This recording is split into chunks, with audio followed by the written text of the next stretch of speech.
நான் தான் உங்கள் எல்எஃப்டி. ஒரே நிமிஷம் ஸ்கிப் மட்டும் பண்ணிடாதீங்க, இந்த வீடியோ தயவு செய்து ஸ்கிப் மட்டும் பண்ணிடாதீங்க. நான் all over India by walk and லிஃப்ட்டில் ட்ராவல் பண்ணிகிட்ருக்கேன். எனக்கு வந்து சப்போர்ட் ரொம்ப கம்மியாக இருக்குது எல்எஃப்டி.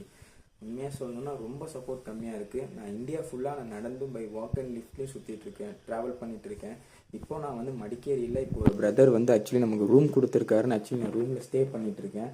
நம்ம இதுக்கப்புறம் போகிற வீடியோஸ் கண்டிப்பாக நீங்கள் சப்போர்ட் பண்ணுவீங்கன்னு கண்டிப்பாக நான் நம்புகிறேன். ஸோ மறக்காமல் எனக்கு சப்போர்ட் மட்டும் பண்ணுங்கள் எல்எஃப்டி. நீங்கள் பார்க்குற ஒவ்வொருத்தங்களும் எனக்கு சப்போர்ட் பண்ணுங்கள். என்னை தெரிஞ்சவங்க நீங்களும் சப்போர்ட் பண்ணுங்கள். எனக்கு தெரியாதவங்களாக இருந்தாலும் கண்டிப்பாக நீங்கள் சப்போர்ட் பண்ணுங்கள் எல்எஃப்டி. இங்கே பாருங்கள், நம்ம பேக் கூட இங்கே தான் வச்சுருக்கோம் பார்த்தீங்களா. நம்ம பேக் கூட போட்டு நம்ம all over India by walk and லிஃப்ட்டில் ட்ராவல் பண்ணிகிட்ருக்கோம். ஸோ தயவு செய்து நமக்கு நீங்கள் தான் எனக்கு சப்போர்ட் பண்ணணும். உங்களை விட்டால் எனக்கு உண்மையாலுமே வேறு யாரும் இல்லை. இந்த நீங்கள் தான் சப்போர்ட் பண்ணணும் எல்எஃப்டி. ஸோ மறக்காமல் எனக்கு சப்போர்ட் பண்ணுங்கள். எனக்கு உங்களை விட்டால் எனக்கு உண்மையாலுமே வேறு யாருமே இல்லை. நீங்கள் புதுசாக பார்க்குறவங்க இருந்தாலும் சரி, நம்ம வீடியோ தெரிஞ்ச